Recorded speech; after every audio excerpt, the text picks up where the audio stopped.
बिस्मिल्लाहिर्रहमानिर्रहीम।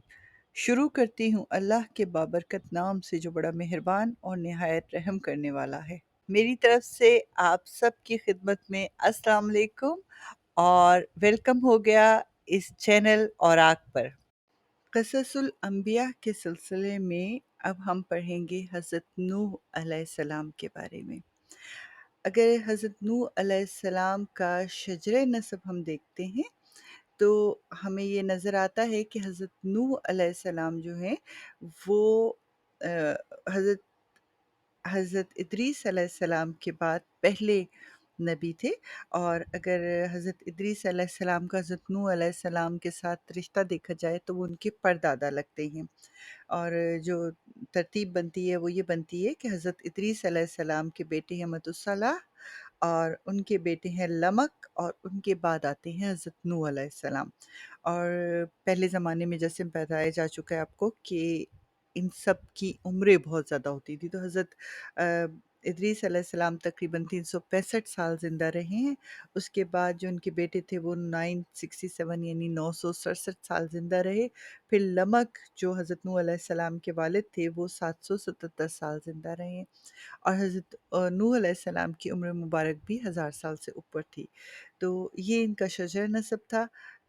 अगर हम हज़रत इदरीस अलैहिस्सलाम से कहें तो वो उनके परदादा हुए। तो हज़रत नूह अलैहिस्सलाम के वाक़यात को हम आज आगे लेके चलेंगे। हज़रत आदम अलैहिस्सलाम के बाद तकरीबन 1000 साल के वक़्त में तौहीद के मानने वालों की तादाद तेज़ी से कम होना शुरू हो गई और उसकी जगह मुख्तलिफ़ किस्म की इबादतों ने ले ली, जिनमें सितारों की परस्तिश भी थी, आग की परस्तिश भी थी और सबसे बड़ी बुत परस्ती का आगाज़ हुआ। यहाँ पे अब आप देखिए कि बुत मज़हब का यानी बुत परस्ती का आगाज़ किस तरह हुआ। हुआ यूँ कि उन लोगों में कुछ अच्छे लोग भी थे, कुछ बुरे लोग भी थे, कुछ बेइंतहा अच्छे लोग थे। तो शैतान ने ये वर्गलाया लोगों को कि जब वो अच्छे लोग मरने लगे या मर गए या मरने के करीब हुए तो उनके बुत बना लिए जाते थे और जहाँ वो बैठा करते थे वहाँ पे वो बुत रख दिए जाते थे। शुरू-शुरू उनकी इबादत तो नहीं होती थी, लेकिन बाद में जाके जब वो लोग मर गए और उनकी अक़ीदत के पेश नज़र उन्होंने उनकी इबादत भी शुरू कर दी। तो इस तरह से बुत परस्ती का आगाज़ हुआ। कहीं मैंने पढ़ा था कि शैतान ने इस तरह से वर्गलाया कि पहले बुत एक जगह रखे जाते थे, यानी एक मकाम था जहाँ पे बुत रख दिए जाते थे, उस जगह को इन्होंने मारिया का नाम दिया था। तो मरिया का या मारिया का कुछ इस किस्म का लफ्ज़ आता है, मरिया टाइप का नाम, मारिया वो नहीं जो हज़रत मारिया अलैहिस्सलाम का नाम था, इससे मिलता-जुलता वर्ड है ये मरिया। तो उसका नाम दिया था और वहाँ पे वो सारे बुत एक जगह रखे जाते थे। लेकिन जैसे-जैसे आबादी बढ़ी और लोगों का फैलना बढ़ा तो वो बुतों की फिर शक्लें डुप्लिकेट बनती चली गईं, यानी एक शक्ल के कई बुत बनते चले गए और लोगों ने फिर उनको मुख्तलिफ़ मकामात पे रखना शुरू कर दिया, वहाँ उनकी इबादत शुरू हो गई। तो इस तरह से बुत परस्ती का आगाज़ हुआ। बेसिकली जो बुत बनाए जाते हैं आज तक जो बुत बनाए जाते हैं वो हकीकत में वो लोग होते हैं जो उस माशरे में एक अच्छा मकाम रखते हैं। इसकी मिसाल आप ये ले लीजिए, जो हिंदुइज़्म को जानते हैं थोड़ा बहुत भी, वो देखते होंगे कि उनका बुत होते हैं रामचंद्र का, सीता का और इस किस्म के नाम जो एक्चुअली पर्सनैलिटीज़ थी अपने अपने ज़माने की, जो अच्छे नामों से ली जाती थी और वो फिर अच्छे ये कहेंगे गुड फेथ पे चलती रही हैं और उनको लोग पूजने लगे हैं।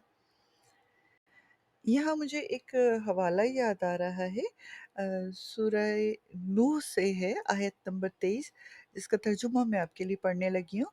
और बोले हरगिज़ ना छोड़ना अपने खुदाओं को और हरगिज़ ना छोड़ना वद और सवा और यागूस और याऊक और नसर को।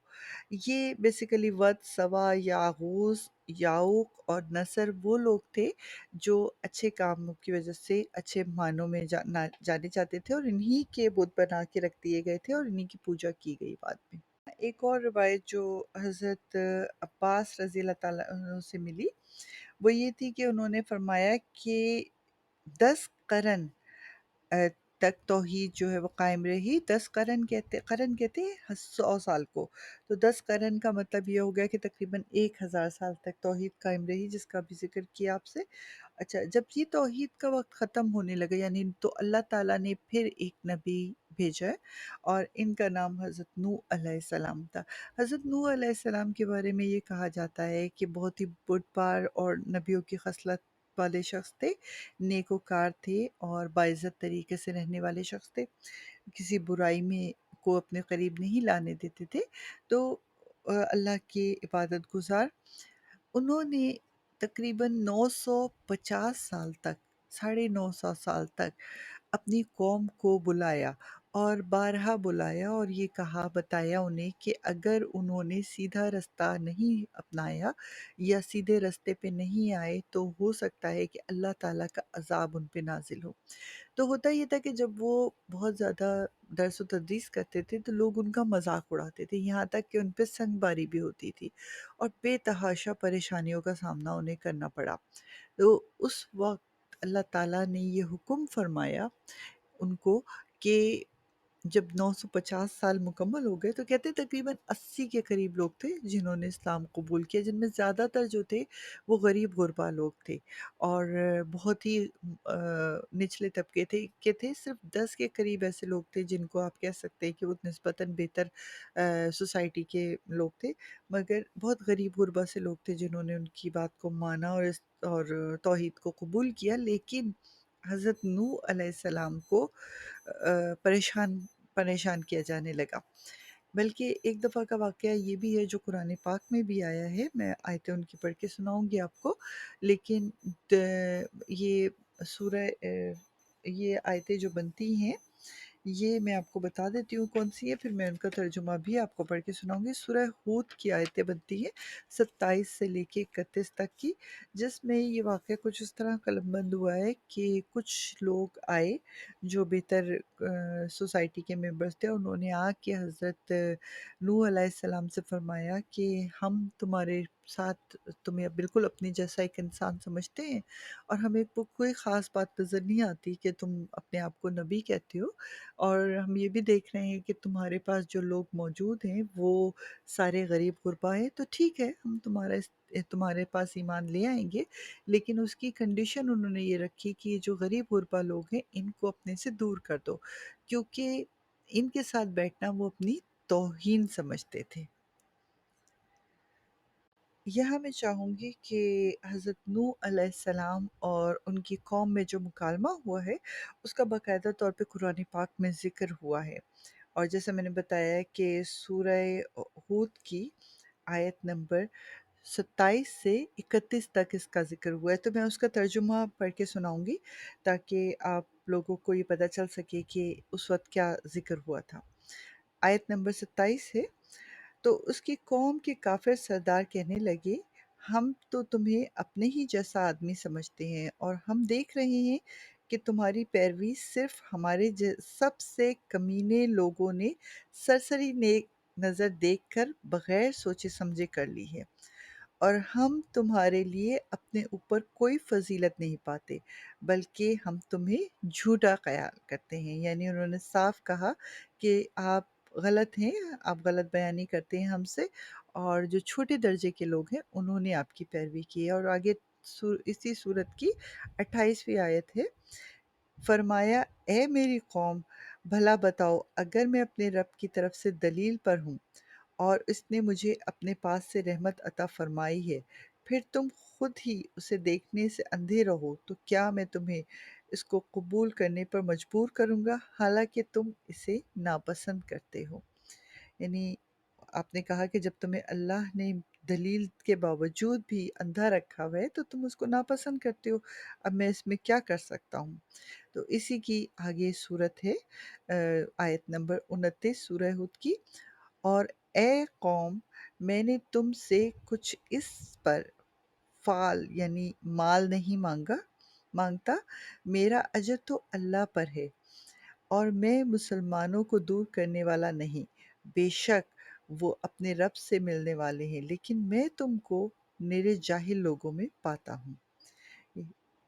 اور اسی صورت کی میں چاہوں گی کہ اگلی آیت بھی آپ کو پڑھ دوں، پھر بات کرتے ہیں آگے۔ 30ویں آیت ہے، اور اے قوم مجھے اللہ سے کون بچا لے گا؟ اگر میں انہیں دور کر دوں گا تو کیا تمہیں دھیان نہیں ہے؟ اور اسی کی لاسٹ آیت جو میں آپ کو پڑھ کے سنانا چاہتی ہوں، اور میں تم سے نہیں کہتا کہ میرے پاس اللہ کے خزانے ہیں، اور نہ یہ کہ میں غیب کا علم جانتا ہوں، اور نہ یہ کہتا ہوں کہ میں فرشتہ ہوں، اور میں انہیں نہیں کہتا جن کو تمہاری نگاہیں حقیر سمجھتی ہیں کہ ہرگز انہیں اللہ کوئی بھلائی نہ دے گا۔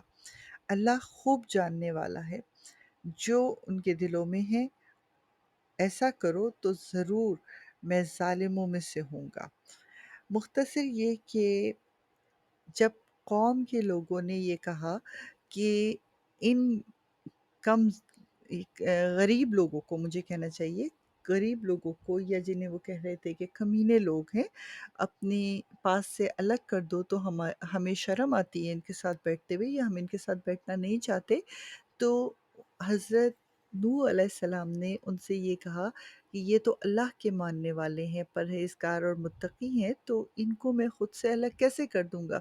یہی تو ہیں جو میرے ساتھ راہ حق پہ چل رہے ہیں اور میرے پیغام کو مانتے ہیں، تو اللہ کی راہ میں نیکوکار ہیں۔ تو انہوں نے اس بات کو منع کر دیا۔ انہوں نے ساتھ میں یہ بھی کہا کہ میری طرف جو تم بہتان لگاتے ہو، تو میں تمہیں اللہ کی طرف بلانے کے لیے کون سا خزانہ مانگتا ہوں، یا تم سے کون سی اس کی اجرت طلب کرتا ہوں؟ میں نہ تو کوئی اجرت طلب کرتا ہوں، نہ خزانہ مانگتا ہوں۔ اور اس کے ساتھ ساتھ انہوں نے ان کو منع کر دیا کہ وہ ان لوگوں کو بالکل الگ نہیں کریں گے، اور اس طرح کی کوئی بات نہیں کریں گے۔ الغرض کے تقریباً 950 سال کے قریب اللہ کے نبی حضرت نوح علیہ السلام مسلسل لوگوں کو اللہ کی وحدانیت کے بارے میں بتاتے رہے، یہاں تک کہ انہوں نے ان لوگوں سے کہا کہ میں تم سے کسی قسم کا کوئی معاوضہ تو طلب نہیں کرتا ہوں، یا کسی قسم کی کوئی اجرت نہیں مانگتا ہوں، صرف اتنا چاہتا ہوں کہ تم لوگ با ایمان ہو جاؤ۔ مگر ان کے ساتھ بہت ہی دیوانوں والا سلوک کیا جانے لگا۔ سخت تکلیف کے باوجود آپ نے اپنی تعلیمات کو جاری رکھا، اور جب 950 سال کا وقت گزر گیا تو یہاں تک ہونے لگا کہ جو لوگ وہاں رہتے تھے انہوں نے حضرت نوح علیہ السلام کو چیلنج کرنا شروع کر دیا۔ اس کے جواب میں حضرت نوح علیہ السلام نے بڑی واضح طور پہ ان لوگوں سے خطاب کیا، انہیں کہا کہ اگر تم مجھے ڈراتے ہو یا مجھے دھمکاتے ہو یا مجھے اس کام سے روکنے کی کوشش کرتے ہو، تو تمہارے لیے سب کچھ بیکار ہے، کیونکہ میرے دل میں صرف ایک بات ہے کہ اللہ وحدہ لا شریک ہے، اور وہی ہے جو ہم سب کو پالنے والا اور پیدا کرنے والا ہے، لہٰذا مجھے تمہارا کسی قسم کا کوئی ڈر نہیں ہے، اور اگر تم میرا کچھ بگاڑ سکتے ہو تو بے شک تم اپنی طرح یہ کوشش کر کے دیکھ لو۔ اس چیلنج کے باوجود بھی حضرت نوح علیہ السلام کی قوم میں سے کسی میں ہمت نہ ہوئی کہ وہ ان کے اوپر کوئی اس قسم کی ضرب لگاتے کہ جو ان کو اس حد تک نقصان دیتی کہ جو کاری ہوتی۔ دوسری طرف وہ خود بھی راضی نہ ہوئے کہ وہ ایمان کی طرف آئیں، اور تقریباً 950 سال کے بعد اللہ کی طرف سے ایک وحی نازل ہوئی، اور اس وحی کا ذکر سورہ ہود میں بھی فرمایا گیا ہے۔ وحی میں یہ کہا گیا کہ اب تیری قوم میں کوئی بھی ایسا باقی نہیں ہے جو ایمان لائے، اور جو لوگ ایمان لانا چاہتے تھے وہ ایمان لا چکے ہیں، لہٰذا اب ایمان کی کوششیں کرنا بھی یا ان کو تعلیم دینے کی کوشش کرنا بھی بیکار ہے۔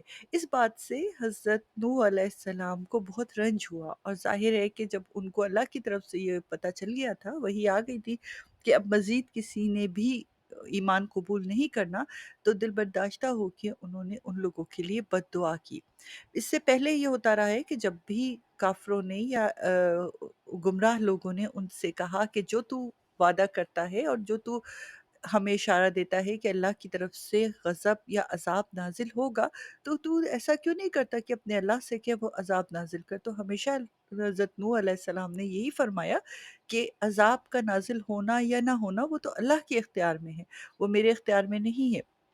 مگر جب وہی ہو گئی تو انہوں نے ایک طرح سے بد دعا فرمائی، اور کہا کہ یا اللہ تو مجھے اور میرے گھر والوں کو اور تمام ایمان والوں کو اپنی رحمت میں رکھ، اور ان کافروں کو جو کہ مشرکین ہیں یا اہل ایمان نہیں ہیں، ان کو जो भी करार वाक़ई सज़ा है वो दे। तो इस तरह से हज़रत नूह अलैहिस्सलाम ने एक बद्दुआ फ़रमाई। यहाँ पे मैं कुछ और आयत का भी ज़िक्र। हज़रत नूह अलैहिस्सलाम के किस्से का काफ़ी वज़ाहत से हमें कुरान पाक में ज़िक्र मिलता है। मैं आपको कुरान पाक की ट्रांसलेशन करके तो नहीं बता रही, मगर कुछ आयत ऐसी हैं जो मैं चाहती हूँ कि मैं जिनकी ट्रांसलेशन करके आपको पढ़ूँ, ताकि आप लोगों को वाज़ेह हो कि क्या मकालमे हुए थे। और ये बहुत वाज़ेह दलील है कि इस वाक़ये की, कि जो हम बयान कर रहे हैं। आयत नंबर है 26 और ये है सूरह नूह में। सूरह नूह की मैं 26, 27 और 28वीं आयत की आपको तशरीह करके सुना रही हूँ। और नूह ने अर्ज़ की कि ए मेरे रब, ज़मीन पर काफ़िरों में से कोई बसने वाला ना छोड़। यानी हज़रत नूह अलैहिस्सलाम जब दिल बर्दाश्ता हो गए तो उन्होंने अल्लाह के हुज़ूर ये दुआ की कि काफ़िरों को नेस्तो नाबूद फरमा दे। बेशक अगर तू इन्हें रहने देगा तो तेरे बंदों को गुमराह कर देंगे, और उनकी औलाद होगी जो वो भी ना होगी मगर बदकार और बड़ी नाशुक्र। यानी ये कहा गया है कि अगर इनको हमने रहने दिया और इनको सज़ा ना दी तो जो इनकी औलाद पैदा होगी वो भी बदकार होगी। इसी सूरत की 28वीं आयत जो मैं और पढ़ना चाहती हूँ आपके लिए। ऐ मेरे रब, मुझे बख्श दे और मेरे माँ बाप को और उसे जो ईमान के साथ मेरे घर में है, और सब मुसलमान मर्दों और सब मुसलमान औरतों को, और काफिरों को न बढ़ा मगर तबाही। यानी काफ़िरों को बढ़ाने से तबाही का अनसर ज़्यादा फैल जाएगा। तो ये अल्लाह ताला के हुज़ूर उन्होंने एक तरह से अपनी कौम के लिए बद्दुआ की और साथ में ईमान वालों के लिए दुआ की कि जो भी सज़ा दे अल्लाह, उनको उससे महफूज रख। और खुदाए बुज़ुर्ग व बरतर की शान कि वो अपने नबी की इल्तिजा को, अपने नबी की दुआ को कभी भी रद्द नहीं करते। तो यही हुआ कि अल्लाह ताला की तरफ से हज़रत नूह अलैहिस्सलाम को एक वही नाज़िल हुई और उन्हें एक पहाड़ पे क़याम करने को कहा। उस पहाड़ पे उनसे कहा गया कि एक कश्ती बना। उस वक़्त तक हज़रत नूह अलैहिस्सलाम को ना तो उस कश्ती बनाने की वजह मालूम थी और ना ही वो ये जानते थे कि ये हुक्म अल्लाह की तरफ से क्यों आया है। नबी कभी भी इस्तफ़सार नहीं करते अल्लाह के हुक्म पे, वो सिर्फ़ उसको फ़ॉलो करते हैं। तो हज़रत नूह अलैहिस्सलाम ने भी यही किया, मगर हज़रत नूह अलैहिस्सलाम ना तो बढ़ई थे और ना ही बढ़ई का काम जानते थे, और ना ही वो जिस पहाड़ के ऊपर रिहाइश पज़ीर हुए थे, वहाँ पे कोई ऐसी सहूलत थी कि जिसके ज़रिए वो कश्ती को बना सकते होते। तो उन्होंने ये किया कि सबसे पहले तो वहाँ पे वो दरख्त उगाए जिनकी मदद से लकड़ी हासिल की जा सकती थी और एक कश्ती बनाई जा सकती थी। ये दरख्त उगाने का जो अमल था, और फिर वो उस दरख्त का, ये कहते ही हैं कि ये टीक का दरख्त था जिससे आज भी फर्नीचर बनते हैं। तो उस दरख्त को बनाने लगाने का और उसकी ग्रो अप का जो अमल था, इसने तकरीबन 100 साल ले लिए। फिर दूसरा एक मरहला था कि उन दरख्तों को जोड़ने के लिए उन्हें कील चाहिए थे, तो उन्होंने कुछ लोहा जमा किया और उससे कील बनाए।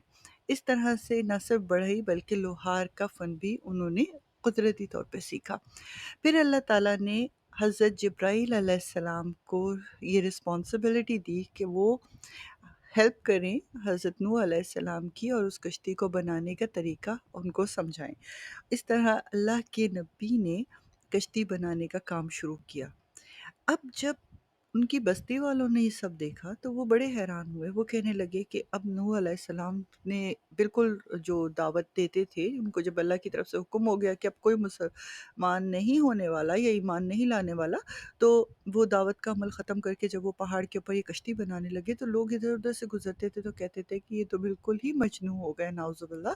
और उन्होंने उनका मज़ाक उड़ाना शुरू कर दिया कि पहले तो ये प्रीचिंग करता था, दावतें देता था, तबलीग करता था, अब जो है ये बंदा बिल्कुल ही अनोखी बात कर रहा है कि एक पहाड़ के ऊपर चढ़ गया है और उस पहाड़ के ऊपर बैठ के ये कश्ती बना रहा है। यहाँ तो ना कोई दरिया है ना कुछ है, क्योंकि वो अल्लाह के हुक्म से नावाकिफ़ थे और अल्लाह का हुक्म, इस किस्म का हुक्म हर एक के लिए नहीं होता। तो वो इर्द-गिर्द जाते हुए उनका मज़ाक उड़ाते और ये कहते कि ये तो बहुत ही मजनू किस्म का आदमी हो गया है। और उस इस इन सारी बातों का ज़िक्र फिर मैं कुछ आयत की तशरीह करूँगी, ताकि आप लोगों को वाज़ेह हो सके कि क्या मुकालमा हुआ और क्या बातें हुईं। बहर कुरान पाक में जो हज़रत नूह अलैहिस्सलाम का जवाब आया है, वो सूरह हूद आयत नंबर 38 और 39 में है। मैं दोनों आयतें आपको तर्जुमा के साथ सुनाती हूँ। तो नूह ने कश्ती बनानी शुरू की, और जब उनकी कौम के सरदार उनके पास से गुजरते तो उनसे तमस्खर करते। वो कहते कि अगर हम तुम में से तमस्खर करते हो, तो जिस तरह तुम हमसे तमस्खर करते हो, उसी तरह एक वक्त आएगा कि हम भी तुम पर तमस्खर करेंगे। यानी जिस तरह तुम हमारा मजाक उड़ाते हो, एक वक्त आएगा हम भी तुम्हारा मजाक उड़ाएंगे। ये हज़रत नूह अलैहिस्सलाम ने जवाब दिया। और अगली आयत में कहा कि और तुम को जल्द मालूम हो जाएगा कि किस पर अज़ाब आता है, और जो उससे रुसवा करेगा, और किस पर हमेशा के लिए अज़ाब नाज़िल होगा। हज़रत इब्न अब्बास से रिवायत हो के जो इस कश्ती की डिटेल्स आई हैं हमारे पास, वो ये आती हैं कि इस कश्ती की लंबाई 300 गज़ थी, चौड़ाई 50 गज़ थी, ऊंचाई 30 गज़ थी, जबकि बुलंदी और गहराई जो है वो 30 हाथ कहलाते हैं। और इसका जो तूल था वो 1 किलोमीटर तक फैला हुआ था, और इसके 3 फ्लोर थे, और हर फ्लोर के ऊपर एक दरवाज़ा था, और हर फ्लोर का दरवाज़ा जो है वो एक दूसरे के ऊपर था, यानी एक दूसरे के ऊपर हर फ्लोर का दरवाज़ा होता था। कमरा जो है वो 5 मीटर के करीब ऊंचा था, जिसका मतलब ये होता है कि कोई बड़े से बड़ा जानवर भी बड़ी आसानी से समा सकता था इसमें। और जिस वक्त ये कश्ती में लोग समाये थे, तो वो कुछ इस तरह था कि फर्स्ट फ्लोर पे छोटे जानवर थे, जैसे हशरात, और दूसरे दूसरे फ्लोर पे बड़े जानवर थे, जैसे शेर, चीता वगैरह, और थर्ड फ्लोर पे इंसान थे। तो इस तरह से उस कश्ती को लेके चला गया था। और ये भी कहा जाता है कि ये कश्ती अभी भी मौजूद है।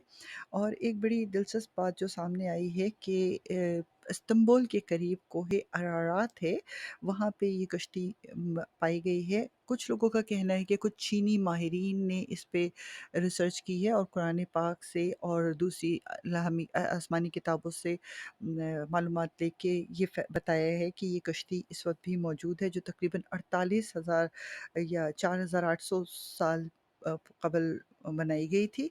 और एक क्रिश्चियन सोर्स ने ये भी बताया कि इसका जो चौड़ाई है वो 14,000 फीट तकरीबन उतनी ही बन जाती है।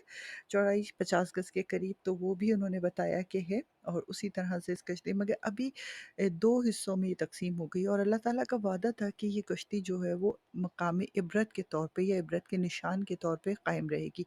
तो वो वादा भी अल्लाह ताला का पूरा हो गया है। तो इस तरह से इस कश्ती की डिटेल्स जो अब मिली हैं, वो बिल्कुल सेम वही डिटेल्स हैं जो हज़रत इब्न अब्बास ने रिवायत की हैं। यहाँ एक जगह ये भी आया है कि इस कश्ती को हज़रत नूह अलैहिस्सलाम ने तारकोल से पूरा का पूरा ढक दिया था, और इस तरह पहली बार तारकोल का इस्तेमाल भी उन्होंने किया था, या ये कहें कि तारकोल की इजाद भी उन्होंने की थी। तो अब अगर आप देखें और ज़रा तवज्जो से सुनें कि क्या कुछ हुआ था, तो आप देखिए कि लकड़ी बनाने का काम उन्हें नहीं आता था। अल्लाह के फरिश्तों की मदद से उन्होंने लकड़ी बनाने का काम किया। पहले उगाए, दरख्त उगाए, फिर वहाँ पे पानी भी नहीं था, पानी को कि बगैर दरख्त उगाए 100 साल तक दरख्त की आबियारी करते रहे, उनकी परवरिश करते रहे। फिर उसके बाद उन दरख्तों की लकड़ी काट के उन्होंने तख्तों की शक्ल में बनाई, और फिर उन तख्तों को आपस में जोड़ने के लिए कीलें बनाई, और कीलें बनाने के लिए उन्होंने लोहा जमा किया। लोहा जमा करके कीलें बनाने का काम उस वक़्त के हिसाब से बहुत बड़ा काम था, जो एक बढ़ई का काम था, और जो उन्होंने सीखा। और उसके बाद फिर फाइनली उन्होंने तारकोल से उस कश्ती को मुज़य्यन किया, ताकि वो पानी से महफूज़ रह सके, और ये सब काम अल्लाह के फ़रिश्तों की मदद से उन्होंने किए। और फिर अल्लाह ताला ने हज़रत नूह अलैहिस्सलाम को हुक्म दिया कि इस कश्ती को ऊपर से भी ढक दिया जाए। यानी एक तरह से ये एक बंद कमरा कह लें, उसकी शक्ल की बन गई, या एक बंद बिल्डिंग की तरह से बन गई, अगर हम कहें तो। क्योंकि अल्लाह ताला की तरफ से जो फ़ैसला था वो ये था कि तूफ़ान आना था, और तूफ़ान यकीनन आसमान से भी आना था। तो अल्लाह ताला ने अपने नेक बंदों को बचाने के लिए ये अमल किया।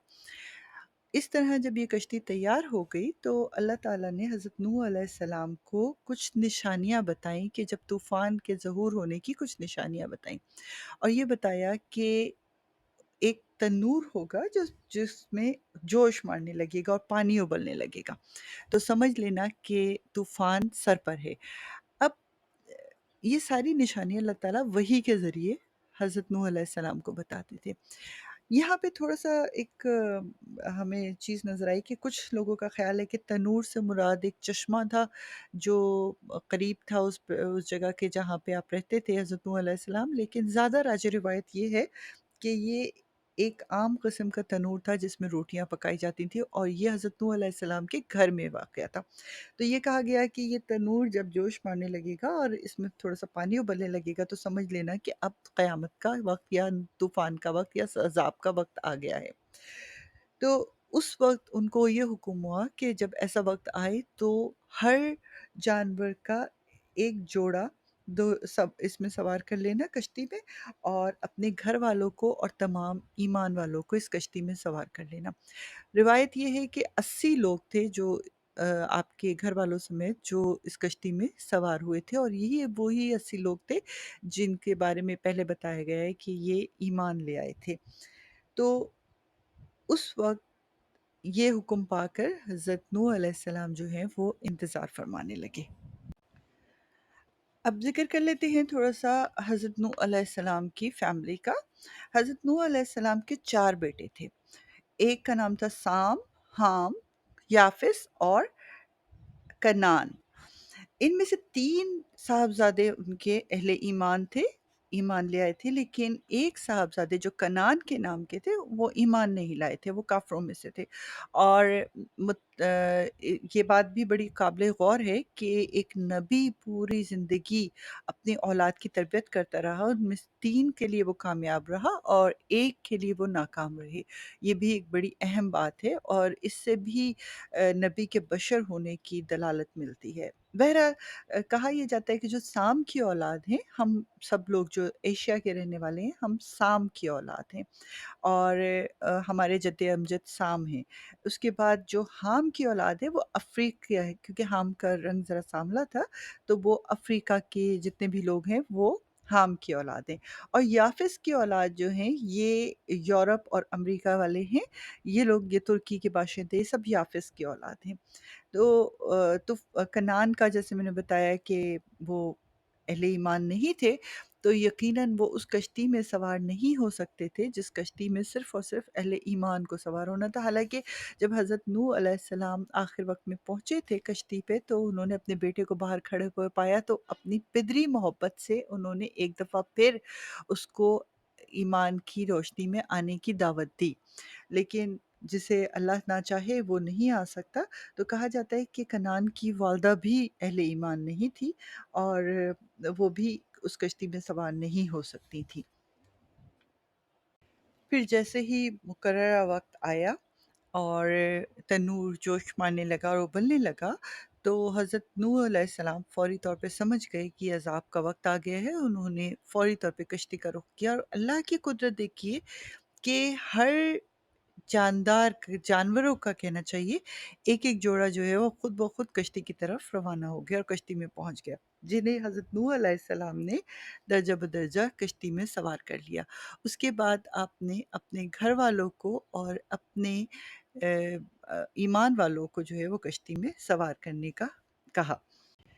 तो यूँ सारे अहले ईमान उस कश्ती में सवार हो गए, और उसी दौरान जब हज़रत नूह अलैहिस्सलाम ने अपने काफ़िर बेटे को बाहर खड़े हुए पाया, तो उसे आवाज़ दी और आवाज़ दे के कहा कि ए मेरे बेटे, तू इन काफ़िरों का साथ छोड़ दे और ईमान ले आ और इस कश्ती में सवार हो जा। तो उस पे कनान ने अपने बाप को जवाब दिया कि मैं फ़ौरी किसी पहाड़ी पे, ऊँची पहाड़ी पे चला जाऊँगा, और वहाँ पे ये अब जो भी तूफ़ान आने वाला है जिसकी आप प्रेडिक्शन कर रहे हैं, ये मुझे नहीं पकड़ सकेगा। तो आपने कहा कि आज अल्लाह का तूफ़ान है, ऐसा कोई शख़्स ज़िंदा नहीं बचेगा जो कि अहले ईमान ना हो।